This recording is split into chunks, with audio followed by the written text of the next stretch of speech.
C'est Métoquet, Chapeautoquet en ligne. Bonjour, bonsoir comme d'habitude, je sais pas quand vous regarderez la vidéo, ou simplement si vous allez la regarder. Donc on va se retrouver aujourd'hui pour une nouvelle vidéo. Alors, il y aura une BD et un comic, parce qu'on va pas tout à fait pareil, à vous présenter. Vous allez voir, c'est la même chose en fait, clairement. Et quelques DVD, donc voilà, notamment un coffret. Je suis super content d'avoir trouvé, c'est l'intégrale d'une saison, mais je suis vraiment hyper content. Et on terminera avec 3 trucs un peu tendance horrifique. Je pense que pour le coup, les 3 titres, à part peut-être un, très peu de monde doit connaître.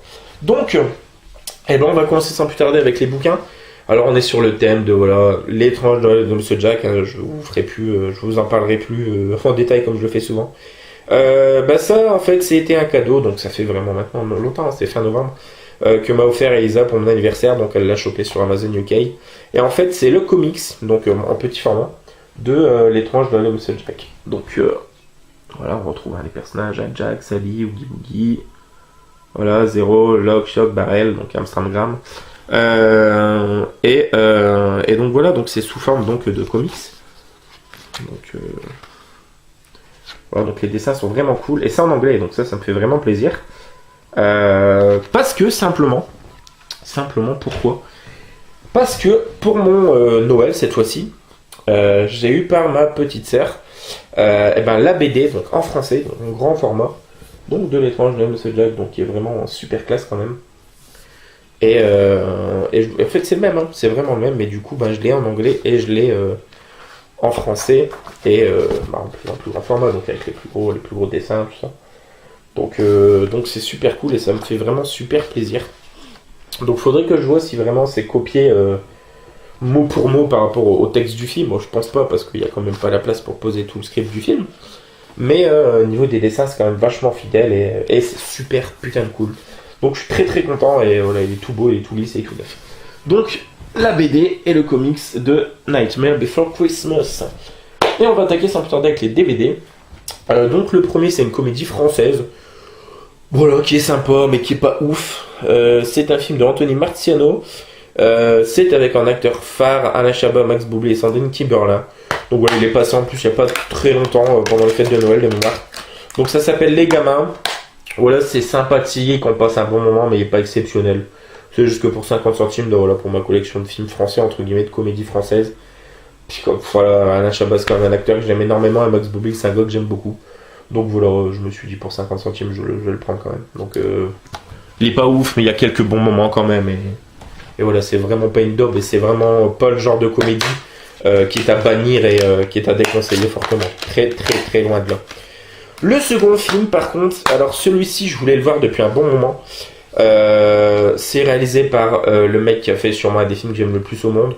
Voilà, c'est Michel Gondry, donc qui a réalisé Eternal Sunshine of the Spotless Mind, qui est taré avec Jim Carrey, Kate Winslet, Kirsten Dunst, voilà, un chef-d'œuvre. Qui a aussi fait La Science des rêves, si je dis pas de bêtises, avec Gael Garcia Bernal. Et là, c'est avec un casting exceptionnel, hein, Romain Duris, Audrey Tautou, Gad Elmaleh, Omar Sy, Charlotte Lebon, Aïssa Maïga. C'est d'après un roman de Boris Vian, ça s'appelle L'écume des jours, et ça a l'air déjà très très beau visuellement. Quand on voit la cover, ça a l'air vraiment très très beau. Voilà, Romain Duris qui est un acteur que j'aime énormément, que ce soit dans ses rôles un petit peu particuliers, comme dans De battre mon cœur s'est arrêté, ou dans Le péril jeune, ou dans les comédies comme là, L'arnaqueur, ou simplement L'auberge espagnole par exemple, la trilogie d'ailleurs, hein, les poupées russes, et puis comment s'appelle la suite de l'auberge espagnole? Je sais plus. Casse-tête chinois. Les poupées russes et casse-tête chinois en troisième, je crois. Donc voilà, content. L'écume des jours, on verra ce que ça vaut. Et c'est adapté d'un roman de Boris Vian, donc normalement ça doit être pas mal.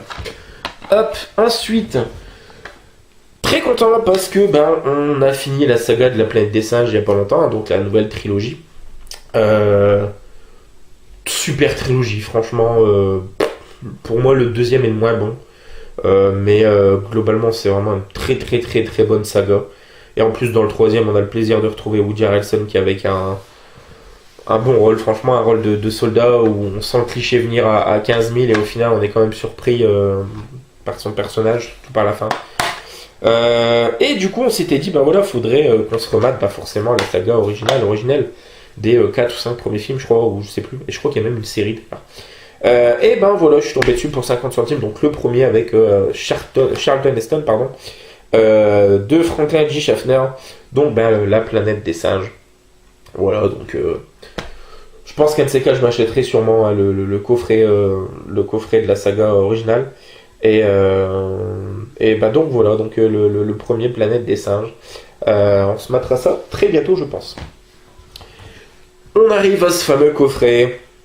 Alors, c'est une série ultra kitsch qui a bercé vraiment mon enfance. Je crois que c'est apparu en 95, peut-être 96. Je dis pas de bêtises, je sais pas si c'est marqué. Non, c'est pas spécialement marqué. Voilà.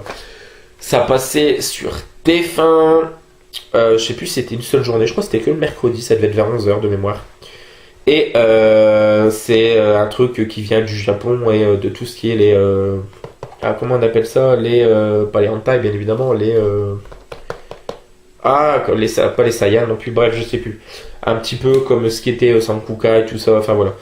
Les espèces de super-héros, entre guillemets, en costume moule bite. Et donc, je parle bien évidemment de Mighty Morphin Power Rangers. Et je me suis chopé pour un prix vraiment super intéressant. Je crois 4€ et quelques. La première saison complète de Mighty Morphin Power Rangers. Donc voilà, ça se trouve vraiment très très cher hein, ces trucs-là, c'est impressionnant.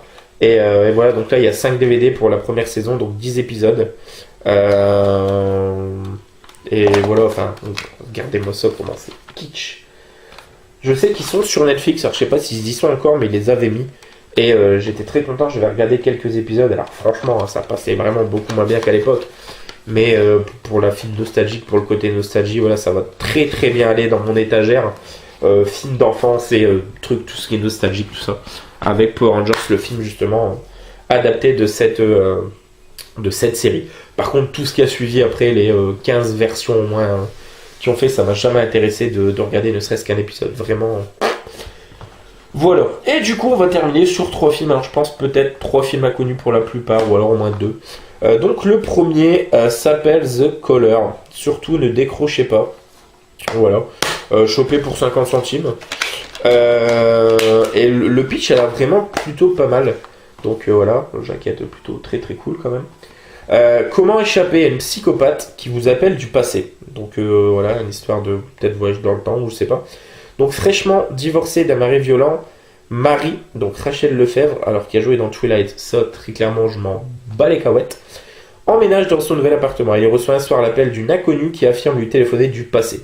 D'abord incrédule, Marie est confrontée à une succession de phénomènes qui l'incitent à développer une relation téléphonique quotidienne avec l'auteur des coups de fil, une vieille dame apparemment sympathique.